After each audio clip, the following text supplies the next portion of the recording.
कालेन जनो सिंचत तलवारि सियावर राम चंद्र जी की जय।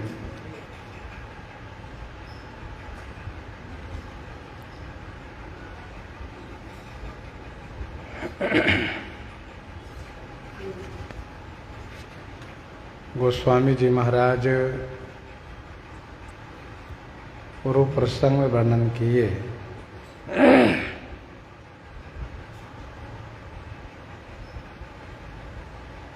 श्री सुमंत्र जी महाराज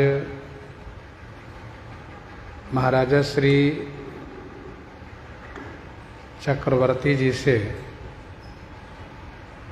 श्री राम जी, श्री लक्ष्मण जी और श्री सियाजू का संदेश सुना करके अंत में उन्होंने ये कहा कि श्री राम जी के रुख पा करके केवट उस पार पहुंचाने के लिए नौका चला दिए और मैं अपने हृदय पर वज्र रख करके यह देखता रहा और मैं कुछ कर नहीं सका। मैं अपना कलेश आपसे किस प्रकार से कहूं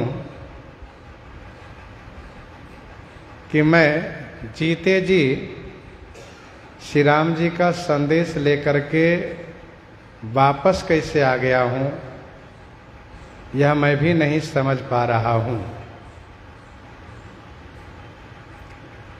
ऐसा कह करके सुमंत्र जी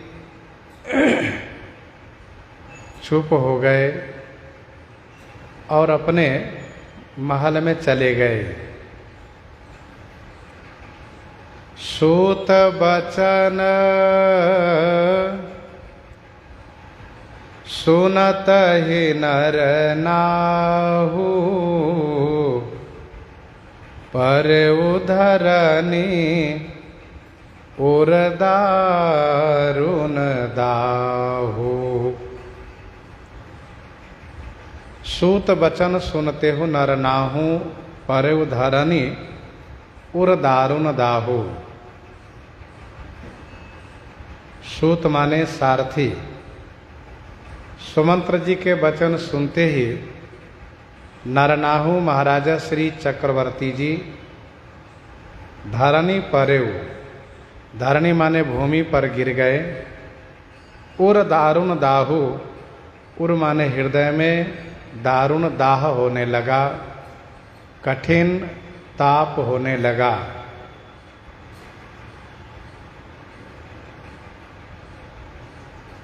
महाराज को जो एक आशा थी कि सुमंत्र जी कम से कम श्री सीता जी को लौटा करके लाएंगे, लेकिन अब वह सभी आशा समाप्त हो गई। सुमंत्र जी के वचन सुनते ही महाराज इतने व्याकुल हुए कि वे भूमि पर गिर गए। हृदय जलने लगा। तलफत विषम मोह मन मापा, माजा मन हो मीन कह व्यापा। तलफत विषम मोह मन मापा। तलफत माने तड़पने लगे महाराज। विषम मोह, विषम माने कठिन मोह। मन में मापा माने मतवाला कर दिया मन को। तलपत माने तड़पने लगे, विषम मोह माने कठिन मोह ने महाराज के मन को मतवाला कर दिया।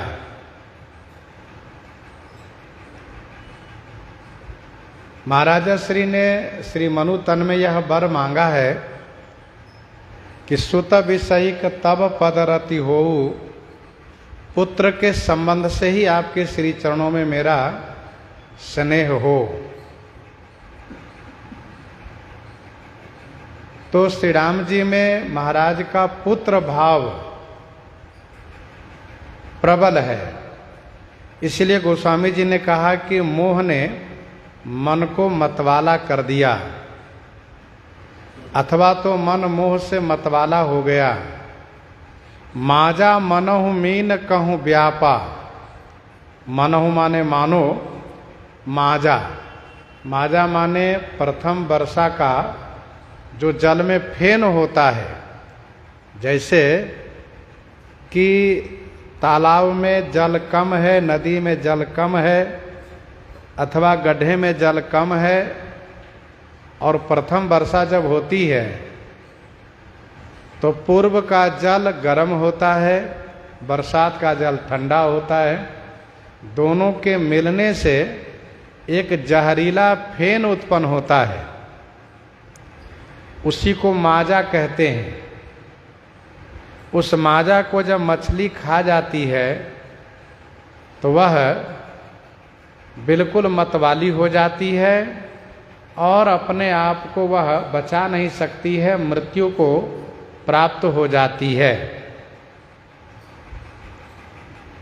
माजा मनहु मीन कह व्यापा, अर्थात माजा ही खाई मीन जनु मापी, माजा ही खाई मीन जनु मापी। ये दशा महाराजा श्री चक्रवर्ती जी की हुई है, जो दशा बरसात के प्रथम बरसात के द्वारा उत्पन्न फेन को खाने से मछली को प्राप्त होती है। करी बेलाप सब रोबहि रानी, महाविपते के में जाए बखानी। करी बिलाप सब रोबहि रानी, सब रानी बिलाप करती हुई रो रही है। महाविपत्ति की मिजाई बखानी, यह महान विपत्ति है, इस विपत्ति को कैसे बखान किया जाए। अर्थात इस विपत्ति को बखान नहीं किया जा सकता। करी बिलाप सब रोबहि रानी, महाविपत्ति की मिजाई बखानी।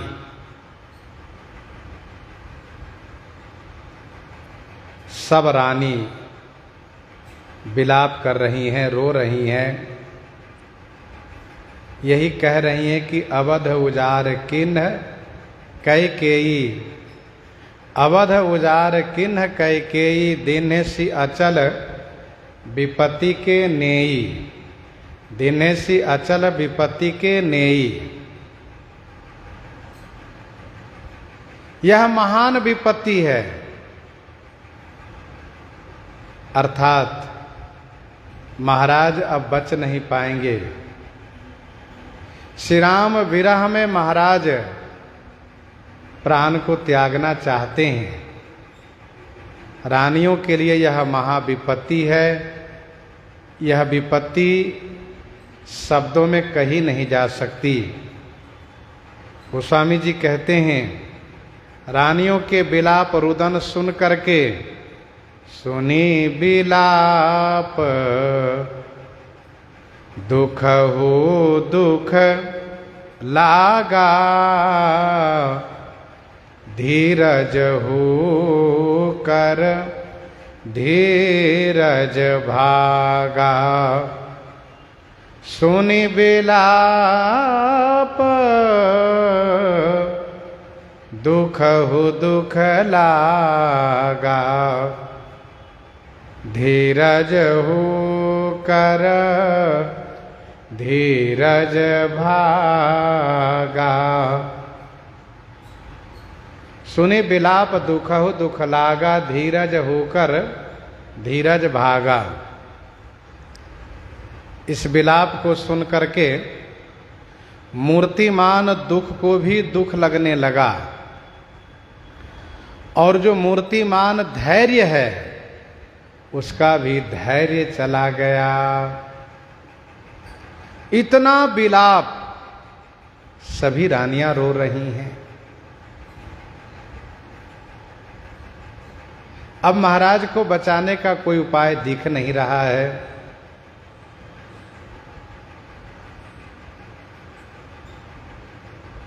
जो दुख सबको दुख देता आया है, आज वह स्वयं दुखी हो गया। इतना बड़ा दुख है, और चाहे कैसी भी परिस्थिति हो, लेकिन धैर्य बना रहता है। किनका? जो धीर पुरुष हैं।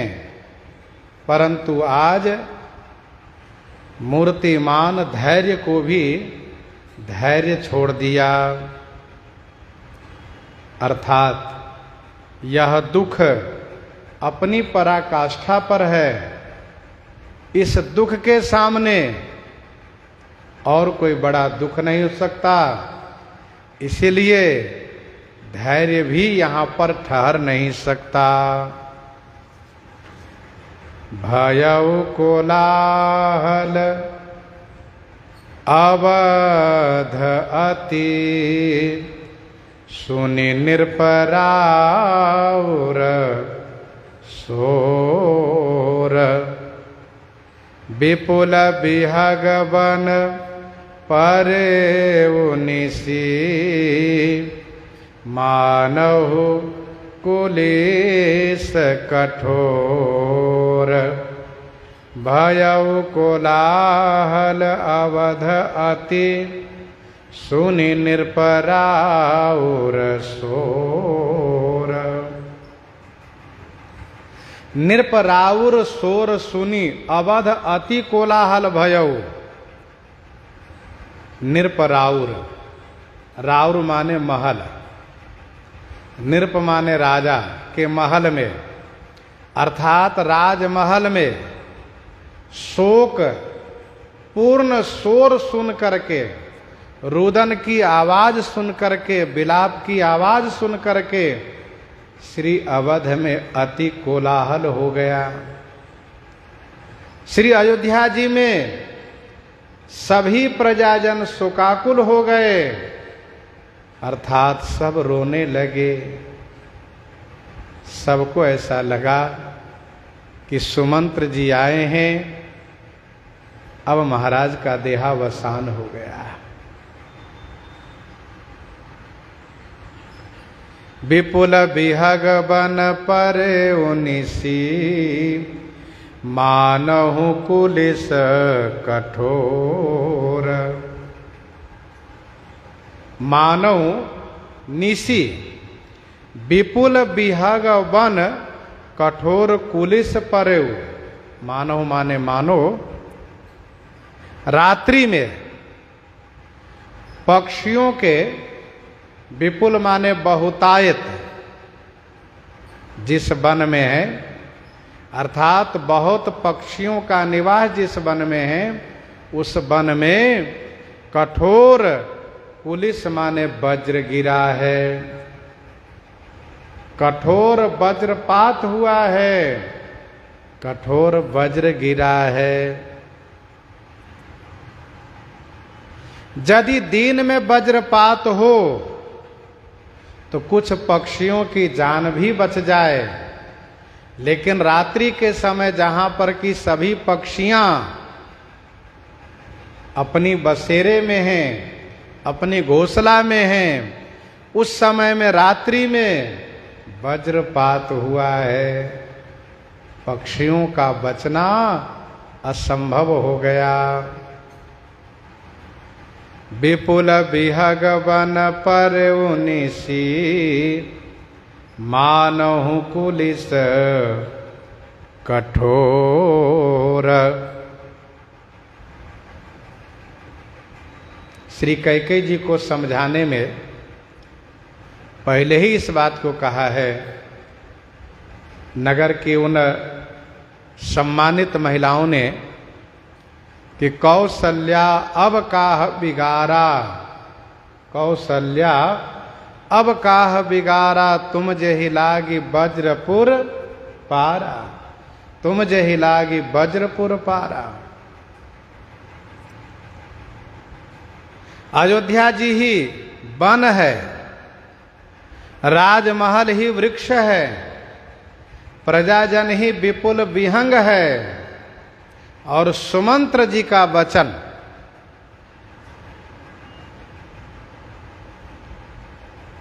कि तीनों में से कोई वापस नहीं आए।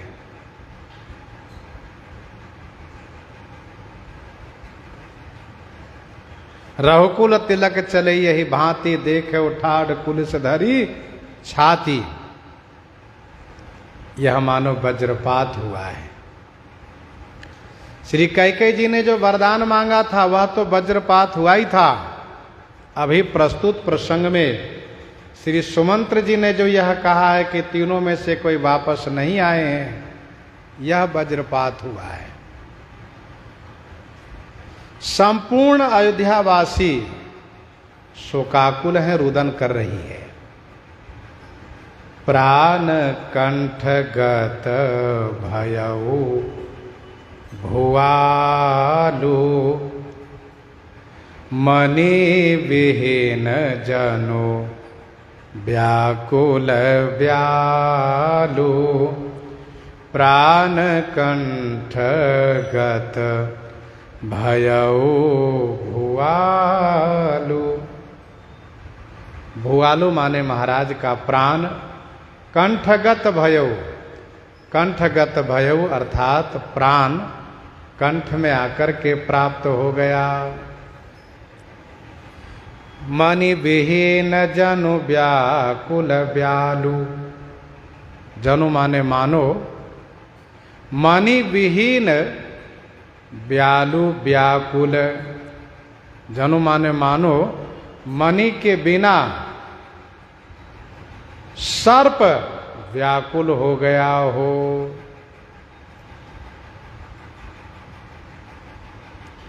प्राण कंठगत भयउ भुआलु,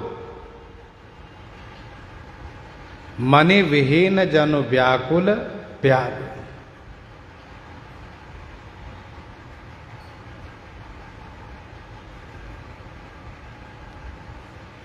महाराजा श्री चक्रवर्ती जी का प्राण कंठ में आकर के रुका है। अभी महाराज वैसे छटपटा रहे हैं जैसे मणि के बिना सर्प छटपटाता हो। महाराजा श्री ने श्री मनु तन में यह वरदान मांगा था, मणि बिनु फनी जिमि जल बिनु मीना। मणि बिनु फनी जिमि जल बिनु मीना, मम जीवन तिमि तुम्हि अधीना। मम जीवन तिमि तुम्हि अधीना।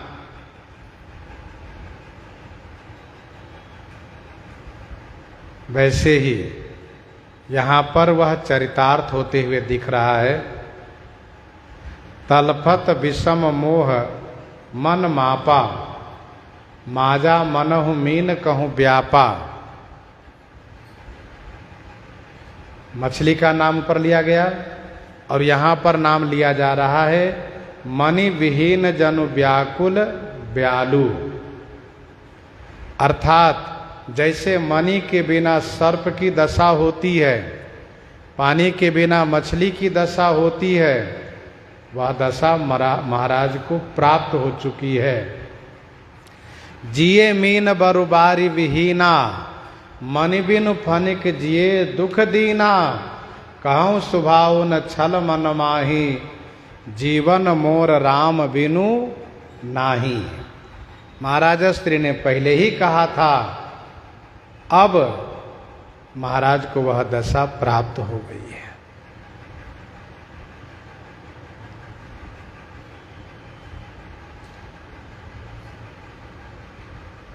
इंद्री सकल विकल भय भारी, जनु सर सर सिज बन बिनु बारी। इंद्री सकल विकल भय भारी, जनु सर सर सिज बन बिनु बारी। इंद्री सकल विकल भय भारी। सकल इंद्री माने सारी इंद्रियां भारी व्याकुल हो गई। संपूर्ण इंद्रियों में क्षोभ उत्पन्न हो गया, इंद्रियों में व्याकुलता आ गई। जनु सर सर सिज बन बिनु बारी। जनु माने मानो, सरसिज बन सर में, बिनु बारी माने बिना जल के सूखने लगा हो। मानो तालाब में सरसिज बन माने कमल बन, बिनु बारी माने बिना जल के सूखने लगा हो। महाराजा श्री चक्रवर्ती जी की सारी इंद्रियां व्याकुल हो गई, इंद्रियों में क्षोभ उत्पन्न हो गया।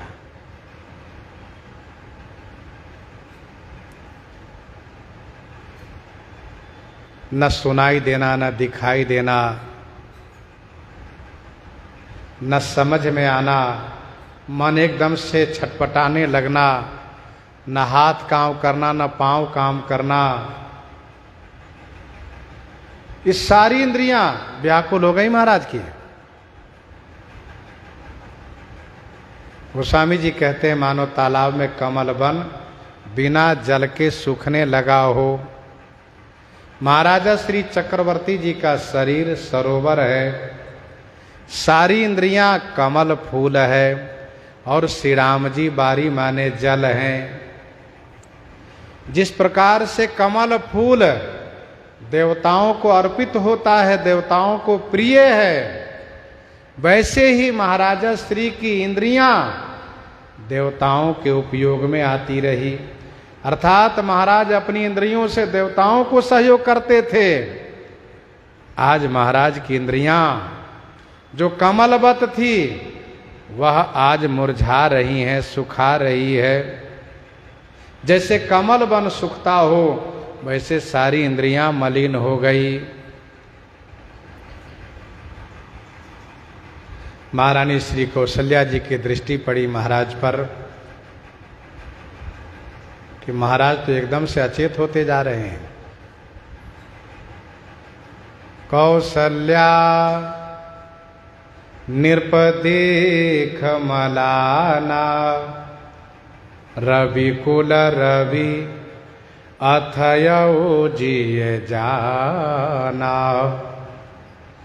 कौशल्या नृप देख मलाना, रवि कुल रवि अथयो जिय जाना। श्री कौशल्या जी ने देखा कि नृप महाराज मलाना माने मलिन हो गए, श्रीहीन हो गए, तेजहीन हो गए। जिए जाना माने हृदय से उन्होंने ऐसा समझा, ऐसा माना कि रवि कुल रवि, सूर्य कुल का सूर्य, अथयो माने अस्त हो गया। अब ये वंश बिल्कुल अंधकार में हो रहा है। कौशल्या नृप देख मलाना, मृत्यु के पूर्व वाली सारी स्थिति महाराज को प्राप्त है। महारानी श्री कौशल्या जी ने हृदय से ऐसा समझा कि अब ये सूर्य अस्त हो रहे हैं अयोध्या रूपी आकाश में और उदित होने जा रहे हैं स्वर्ग रूपी आकाश में। अयोध्या रूपी आकाश से अस्त होकर के स्वर्ग रूपी आकाश में उदित होने जा रहे हैं। कौसल्या नृप दीख मलाना रवि कुल रवि अथयौ जिय जाना उरधरी धीर राम महतारी बोली बचन समय अनुसारी उरधरी धीर राम महतारी। श्री कौशल्या जी श्री राम जी की माता हैं। उन्होंने अपने हृदय में धैर्य धारण किया और समय अनुसारी समयोचित वचन महाराज से बोली। श्री राम जी का जैसे उत्तम स्वभाव है वैसे महारानी कौशल्या जी का उत्तम स्वभाव है। श्री कौशल्या जी ने अपने हृदय में धैर्य धारण किया और समयोचित इन्होंने मीठे शब्दों में मधुर वचन में महाराज से निवेदन किया है। गोस्वामी जी ने श्री कौशल्या जी के लिए यहाँ पर कहा राम महतारी। उन राम की माता हैं जिन राम को वन भेजा गया है। जिन श्री राम जी ने वन भेजने पर माता पिता में दोष नहीं देखा उन्हीं श्री राम की माता हैं श्री कौशल्या जी, जो महाराज की यह दशा देख करके उनसे मधुर वचन में समझा रही हैं, कह रही हैं। कवितावली अयोध्या कांड 4 पद में गोस्वामी जी ने लिखा कि रावरे स्वभाव राम जन्म हिते जानियत। रावरे स्वभाव राम जन्म हिते जानियत। भरत की मातु को की ऐसु चाहिए तू है।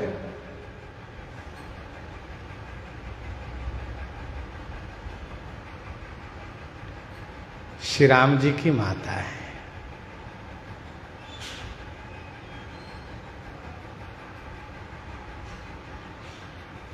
जब ऐसे प्रसंग हो तो गोस्वामी जी श्री राम जी से जोड़ के कहते हैं सरल सुभाए माए ही लाए अतिहित मनहु राम फिर आए। राम मातु सुठि सरल चिता मोह पर प्रेम विषेखी। कहे सुभाए स्नेह बसा मोरी दीनता देखी।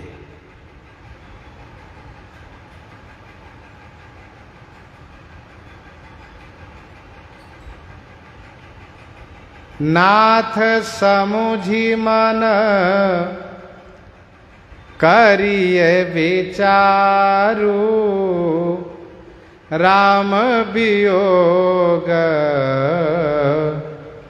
पयोधिया पारू। नाथ समुझी मन करिए विचारू राम वियोग पयोधिया पारू। हे नाथ, आप मन में समझ करके विचार कीजिए। क्या समझ के विचार करें? तो महारानी जी ने कहा कि श्री राम जी का वियोग ये अपार पयोधि माने सागर है। महाराज ने कहा हाँ, ये तो अपार सागरवत है। मैं इसी सागर में डूब रहा हूं। और मैं निकलने की चाहना भी नहीं करता हूं।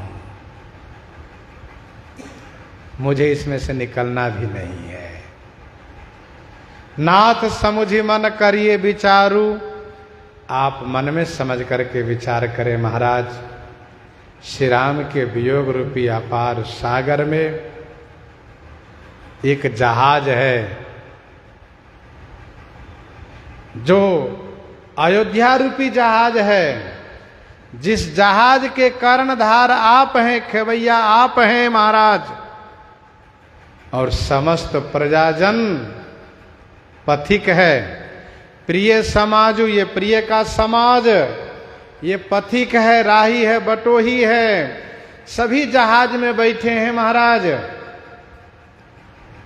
आप अपने लिए न सही महाराज, इन प्रजाजनों के लिए, इन सब के हित को ध्यान में रख करके आप धैर्य धारण करें।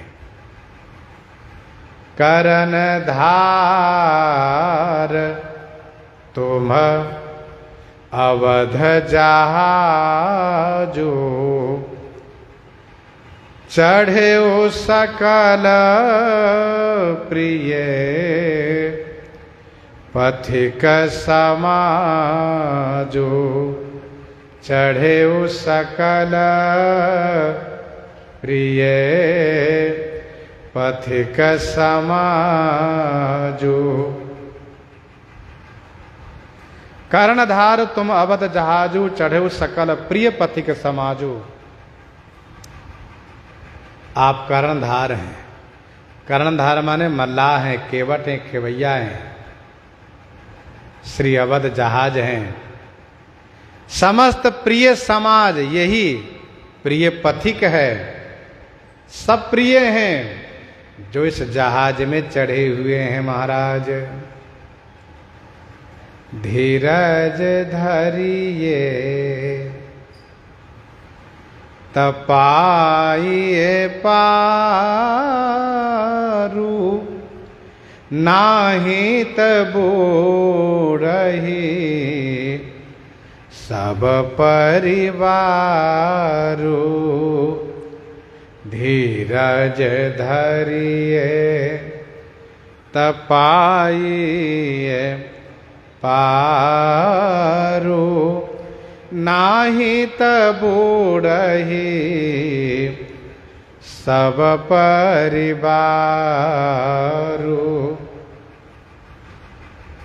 आप धीरज धारण कीजिए तो पारू पाइए माने पार पा जाएंगे। नाही तबूढ़ही सब परिवारू। नाही तो माने नहीं तो, सब परिवारों माने सारा परिवार, बूढ़ा ही माने डूब जाएगा महाराज। सबको बचा लीजिए महाराज। धीरज धरिए तो पाइए पारू। महाराज धीरज जब धारण करेंगे आप तो पार पा जाएंगे, नहीं तो सारा परिवार डूब जाएगा। नाही तो बूढ़ा ही सब परिवार।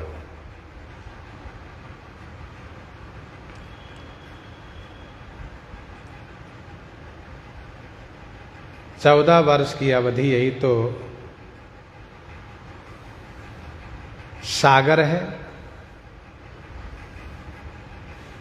जो विरह रूपी जल से भरा हुआ है। अवधि अम्बु प्रिय परिजन मीना तुम करुणाकर धर्म धुरीना। श्री राम वियोग अपार सागर है, तो 14 वर्ष की अवधि यही जल है इसमें।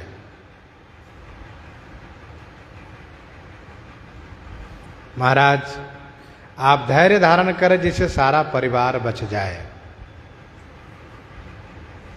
जिस जहाज के केवट कर्णधार जहाज छोड़ करके डूब जाएंगे तो वह जहाज डूबेगा ही, इसमें कोई संशय नहीं है। तो प्रश्न ये उठता है कि महाराज तो कर्णधार रूप में थे और ये तो डूब गए, फिर अवध रूपी जहाज बचा कैसे? इसको डूबना तो निश्चय ही था, फिर ये बचा कैसे? तो इसका समाधान यह है कि यह बचा है दूसरे कर्णधार को संभाल लेने से।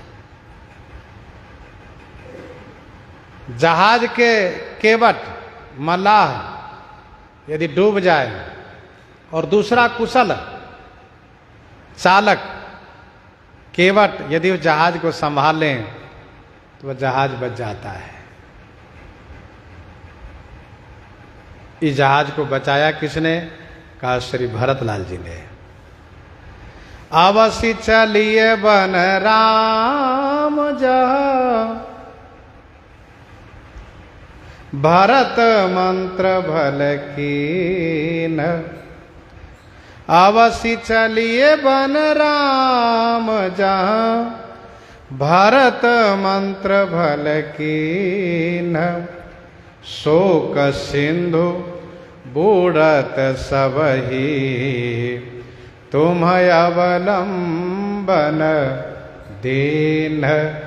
तुम अवलंबन दीन। लेकिन श्री भरतलाल जी महाराज जब समुद्र के किनारे पहुंच रहे थे, समुद्र के दूसरे तट पर पहुंच रहे थे, ये भी डूबने को तैयार हो गए। इन्होंने भी कहा कि मैं पार नहीं करा सकता, मुझसे पार नहीं हो पाएगा ये जहाज। बीते अवधि रही जो प्राणा, बीते अवधि रही जो प्राणा। अधम कवन जग मोहि समाना। राम बिरह सागर मह, भरत मगन मन होत। डूबने ही वाले थे कि इनको बचाने के लिए श्री रघुनाथ जी दूसरा जहाज भेज दिए। तुरंत दूसरा जहाज भेज दिए। विप्र रूप धरि पवन सुत, आई गयौ जनु पोत। श्री हनुमान जी का आना मानो दूसरा जहाज का आना है। दूसरे जहाज के सहारे श्री भरतलाल जी बच तो गए, लेकिन पार अभी नहीं हुए। पार कब हुए? जब श्री राम जी स्वयं आए और श्री भरतलाल जी को हृदय से लगा लिए और सरकार ने पूछा, भैया भरत आप अपनी कुशलता सुनाओ। तब श्री भरतलाल जी महाराज ने कहा, बूझत कृपा निधि कुशल भरतई, बचन बेगिन आवई। और उन्होंने धैर्य धारण करके श्री भरतलाल जी ने कहा, बूढ़त बिरह बूढ़त बिरह बारिश कृपा, निधान मोहि कर गहि लियो। कृपा निधान मोहि कर गहि लियो।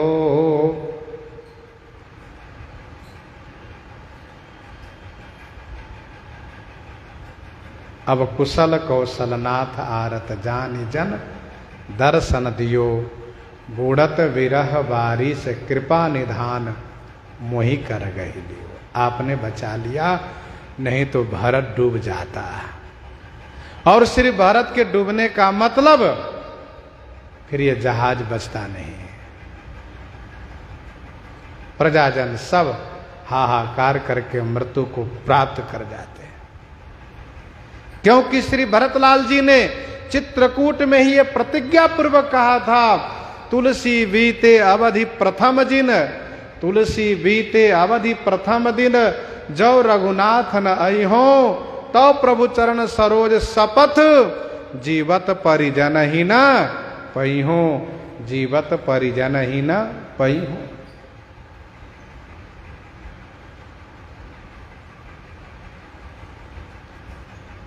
श्री भरतलाल जी बच गए, सब बच गए।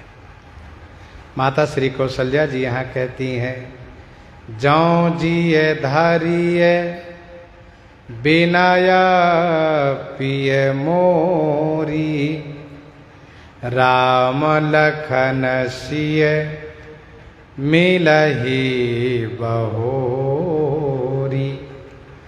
जौ जिए धारिये बिनाया पिय मोरी, राम लखन सिय मिलही बहोरी। जौ माने यदि, हे पिए, मोरी विनय जिए धरिए। हे पतिदेव, हे मेरे प्राणनाथ, जौ यदि आप मेरी विनती को हृदय में धारण करते हैं तो राम लखन सिय मिलहि बहोरी। श्री राम जी, श्री लक्ष्मण जी और श्री सियाजू तीनों बहोरी माने पुनः मिलेंगे। आप यदि मेरी प्रार्थना हृदय में धारण करते हैं महाराज, मेरे प्राणनाथ, तो तीनों पुनः आपसे मिलेंगे। तीनों मिलेंगे, यह बात महाराज को बड़ी प्यारी लगी। प्रिया वचन मृदु सुनत नृप, चितयौ आँखि उघारी। तलफत मीन मलिन जनु, सिंचत शीतल बारी।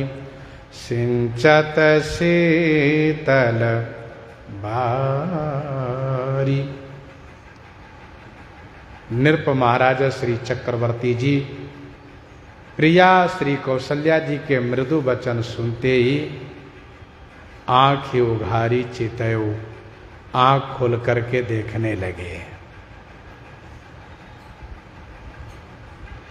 तलफत मीन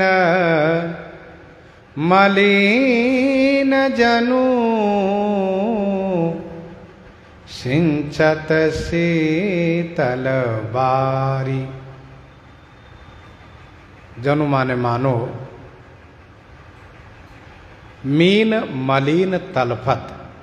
मीन माने मछली, मलिन होकर के, दीनहीन होकर के, तलफत माने तड़प रही हो, और उस स्थिति में उनके ऊपर शीतल बारी माने शीतल जल का छींटा दिया जा रहा हो, शीतल जल से उन्हें अभिसिंचित किया जा रहा हो, ऐसा समझना चाहिए।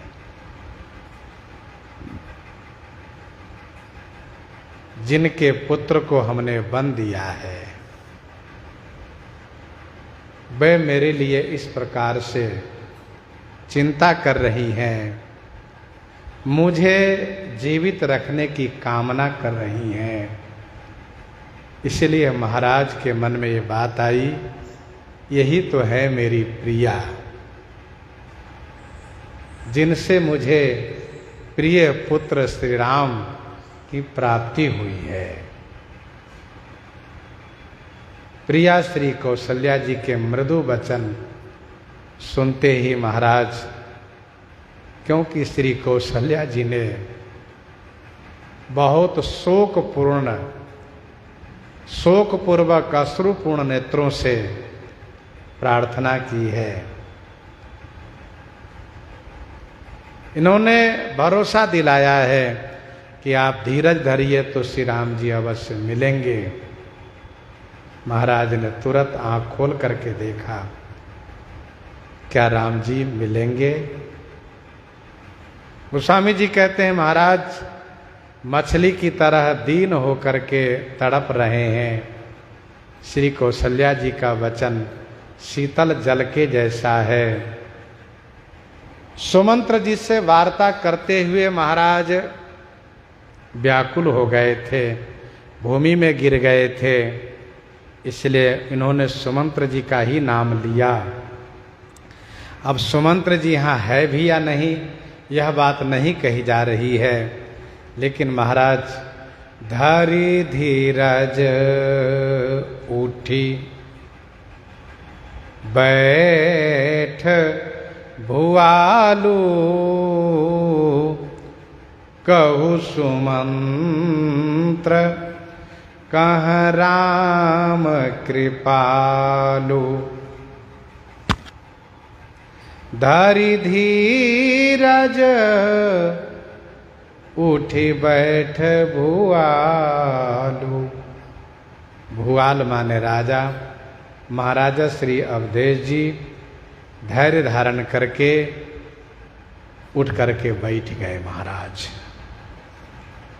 सुमंत्र बताइए कृपालु राम कहाँ है?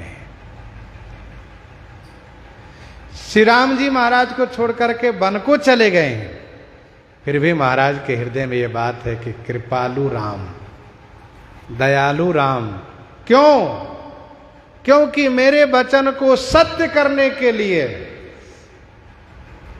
तथा वन में रहने वाले उन तपस्वी ब्राह्मण ब्रह्मचारी भक्त लोगों के कष्ट हरने के लिए, देवताओं के दुख निवारण करने के लिए, भूभार हरने के लिए मेरा राम वन को गया है। देव हितार्थ वे मेरे ऊपर कृपा किए हैं, मेरे वचन को सत्य कर रहे हैं, इसलिए पूछा कहु सुमंत्र कहाँ राम कृपालु। कहाँ लखन कहाँ राम सनेही, कहाँ प्रिय पुत्र बधु वैदेही।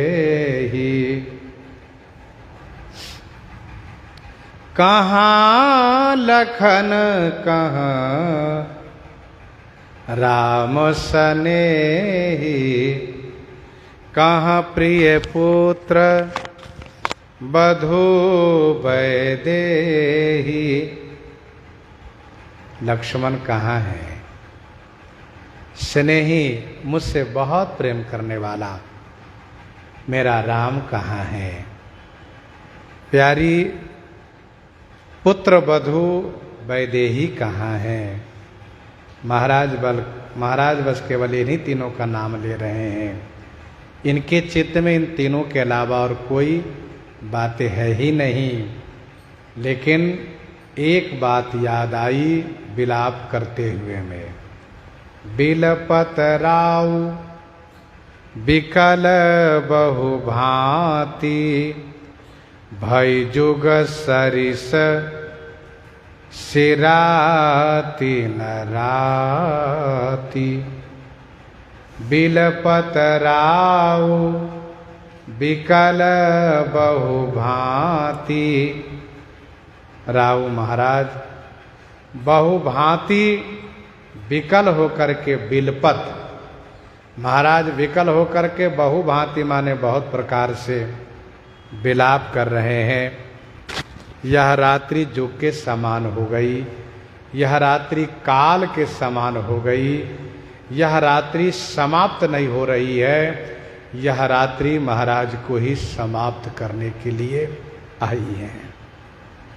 भयजुग सरिस सिराती न राती, यह रात्रि युग के समान हो गई है, यह रात्रि बीतेगी नहीं, यह रात्रि महाराज को बिताएगी। दुख जब अपनी पराकाष्ठा पर हो, एक पल भी बिताना बड़ा भारी पड़ता है। अति परिताप सिय मन माही, लव निमेष जुग सह समझाही। भृगुपति कर स्वभाव सुनि सीता, आरध निमेष कलप समबीता। वैसे महाराज के लिए यह रात्रि युग के समान हो गई, बीत नहीं रही है। महाराज को याद आ गई।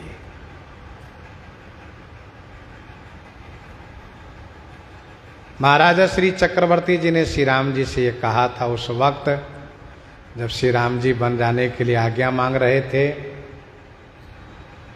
तब सुनहु राम तुम कह मुनि कहीं, राम चराचर नायक अहि, शुभ और अशुभ कर्म अनुहारी, ईश देई फल समय विचारी, करे जो कर्म पाव फल सोई, निगम नीति अस कह सब कोई, और करे अपराध को और पाव फल भोग, अति विचित्र भगवंत गति को जग जाने जोग।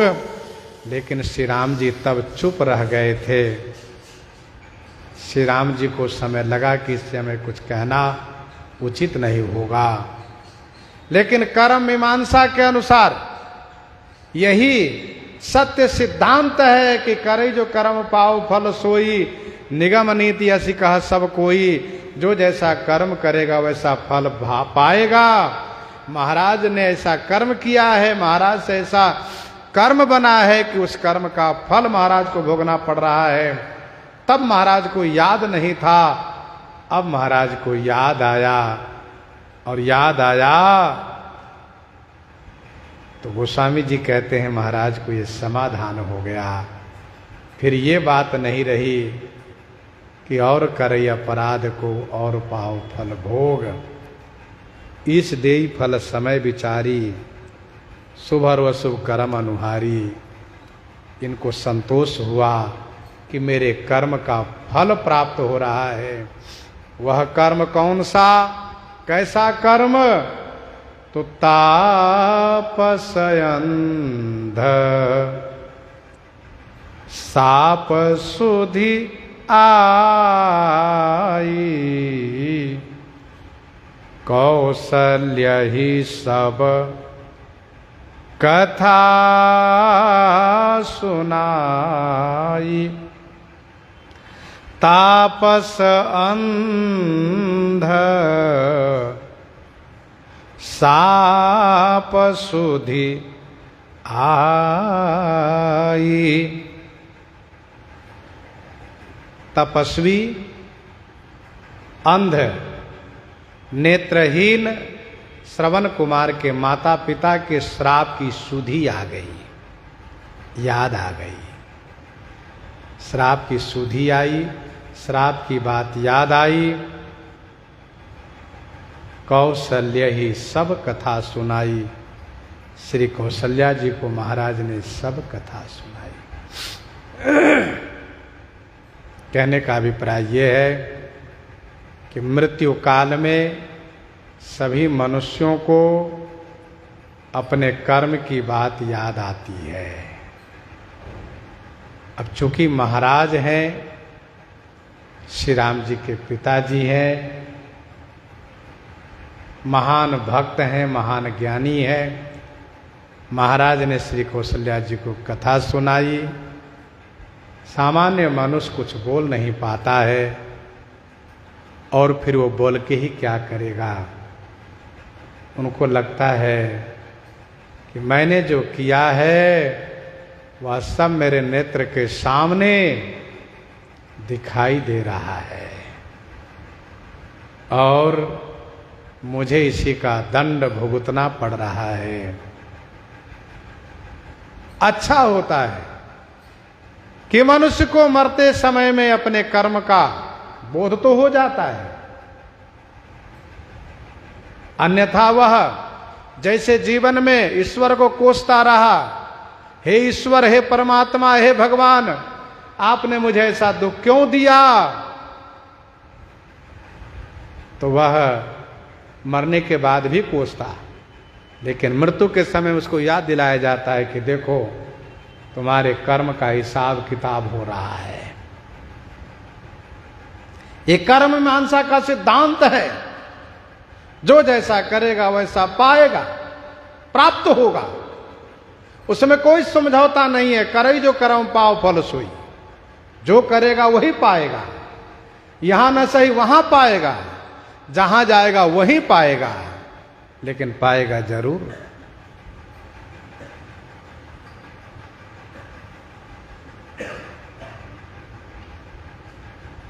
कर्म भोग छोड़ता नहीं है, पीछे लगा रहता है।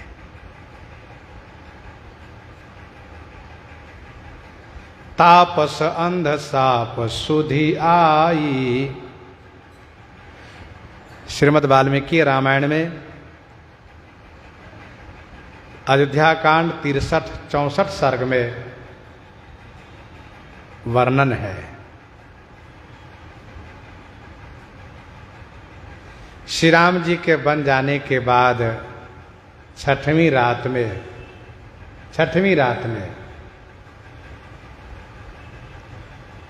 महाराज विलप रहे थे, तड़प रहे थे कि अचानक उनको एक कथा याद आ गई। उनको भी नेत्र के सामने वह दृश्य दिखने लगा कि मैंने जो कर्म किए वो उसका परिणाम मेरे सामने है। महाराज ने कहा, हे कल्याणी कौसल्य, इस संसार में मनुष्यों को सभी मनुष्यों को अपने किए हुए कर्म का फल भोगना पड़ता है। जो मनुष्य कर्म के परिणाम पर विचार नहीं करता है, किसका परिणाम क्या होगा, बिना विचारे जो कर्म करता है, वह बाल बुद्धि है, मूर्ख है वो। तब मेरा आपसे विवाह भी नहीं हुआ था, मैं कुमार था।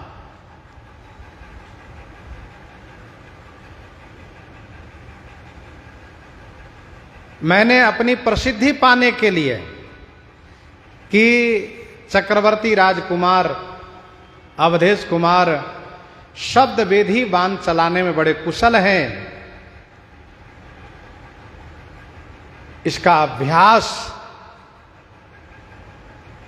मैं कर रहा था। एक दिन संध्या के समय में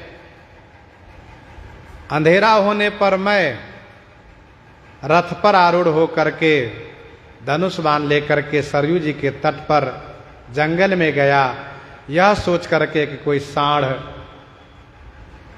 कोई मृग, कोई पशु पानी पीने आएगा तो उसकी आवाज सुन करके मैं मारूंगा, जिसे शब्द वेधी बाण का मेरा अभ्यास होगा।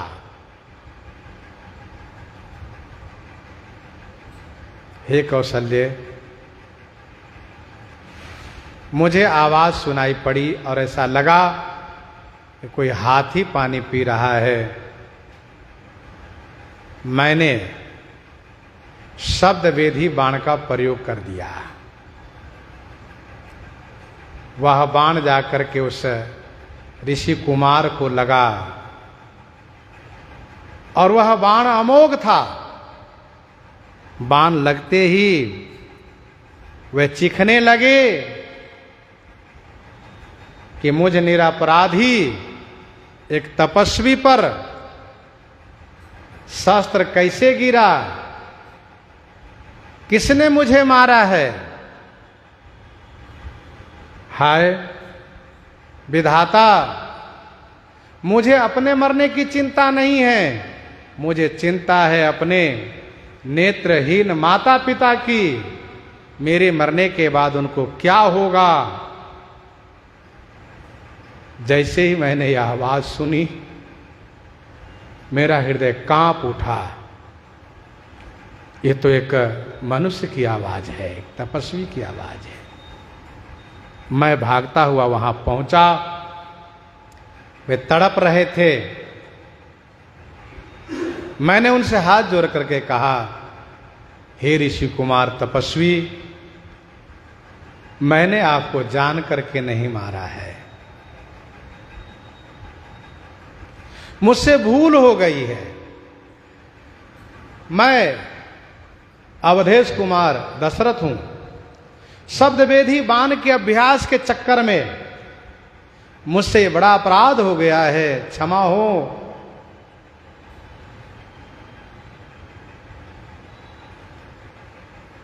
तब उन्होंने कहा, राजकुमार,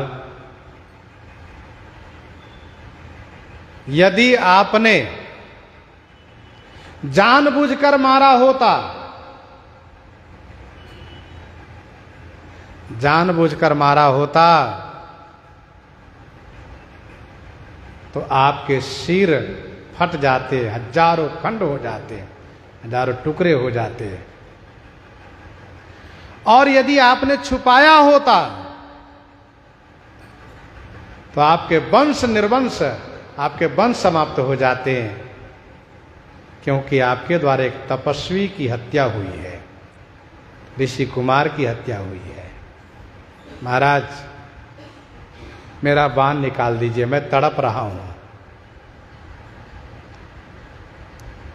महाराज कहते हैं कौशल्य, मैंने सोचा कि बाण निकाल दूंगा तो इनकी मृत्यु हो जाएगी, और बाण लगा रहेगा तो तड़पते रहेंगे। मुझे समझ में नहीं आ रहा था मैं क्या करूं। मैं इस बात से बड़ा चिंतित था कि मुझसे एक बहुत बड़ी ब्रह्महत्या हो गई। मुझे चिंतित देख करके उन्होंने कहा, हे राजकुमार, मैं ब्राह्मण नहीं हूं, मेरी माता शूद्रा है, मेरे पिता वैश्य है। हाँ, मैं एक तपस्वी कुमार भले हूं, ऋषि कुमार भले हूं, लेकिन ब्राह्मण मैं नहीं हूं। इसलिए आप इस बात को चिंता न करें।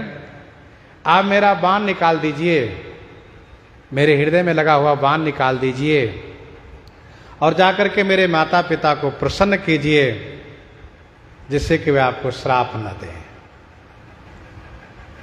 फिर मैंने उनका बाण निकाला, उनकी मृत्यु हुई।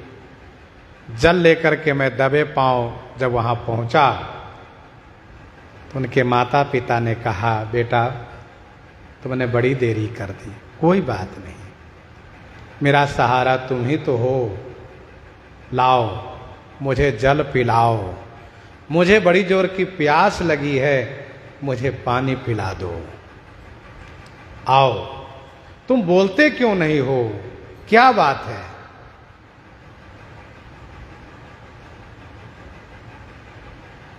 फिर मैंने हाथ जोड़ करके सारी बातें कही।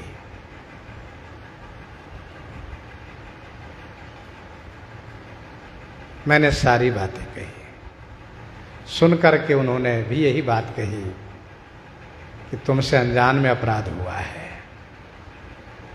जानबूझकर करते तुम्हारे सिर सैकड़ों खंड फट जाते, हजारों टुकड़े हो जाते, छुपाते तो तुम्हारे वंश मिट जाते हैं। लेकिन मेरा सहारा, हम दोनों का सहारा, वह मेरा बेटा श्रवण कुमार था। अब मुझे वहीं ले चलो, मैं पानी नहीं पीऊंगा। मैंने उनसे प्रार्थना करी कि आप जो आज्ञा देंगे हम सब सेवा करेंगे, लेकिन उन्होंने कहा नहीं, मुझे वहीं ले चलो। मैंने उन दोनों को वहां पहुंचाया। पुत्र के मृत शरीर पर अपना सिर रख करके दोनों रुदन करने लगे। दोनों का शोक बढ़ा, बड़े शोकाकुल दोनों हो उठे। इसी बीच श्रवण कुमार दिव्य विमान पर आरूढ़ होकर के जाते हुए उन्होंने कहा, पिताजी, माताजी, आपकी सेवा के प्रभाव से मैं स्वर्ग को जा रहा हूं, आप भी जल्दी मेरे पास आइएगा। यूं कह करके वे विमानारूढ़ होकर के चले गए। इन दोनों को पुत्र का विरह व्याप गया। फिर उन दोनों ने कहा, राजकुमार, भले ही तुमसे अनजान में अपराध हुआ है, लेकिन तुम अपनी अहंता की पुष्टि के लिए कि श्रवण शब्द वेदी बाण की ख्याति हो, इसलिए तुमसे अपराध बना है, मैं तुम्हें दंड अवश्य दूंगा। और उन्होंने हाथ में जल लिया और श्राप दिए, राजन, जैसे पुत्र के विरह में मैं तड़प रहा हूं, वैसे तुम भी तड़पोगे। मैं पुत्र के विरह में अपना प्राण नहीं रखना चाह रहा हूं, वैसे पुत्र वियोग में तुम भी अपना प्राण नहीं रख पाओगे। और ऐसा कह करके अपने पुत्र की चिता में दोनों समाहित हो गए। उन्हीं का श्राप जो उन्होंने कहा था कि पुत्र विरह में तुम तड़पोगे और मरोगे, आज उनकी वाणी सत्य हो रही है और सत्य हो जाएगी। अब मुझे समझ में आया कि मैं क्यों उनके अपने पुत्र के विरह में तड़प रहा था। जो मुझे वेदना हो रही थी उस महान ऋषि के श्राप सत्य हो रहा था। तो कौशल्य ही सब कथा सुनाई। महाराज ने सारी कथा सुना दी। महाराज की दशा दयनीय हो रही है। महाराज कथा सुनाए हैं। फिर महाराज जैसे श्री राम के वियोग में शरीर का त्याग करते हैं, सो श्रवण आगे करेंगे। प्रसंग को यहीं पर हृदयांगम करते भाई श्रवण करते हैं श्री भक्तमाल जी से। भगवान श्री राम नाम की घटना हो जाए।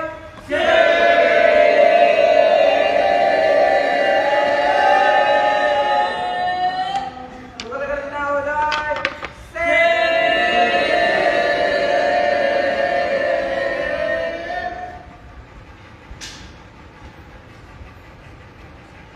श्री भक्तमाल जी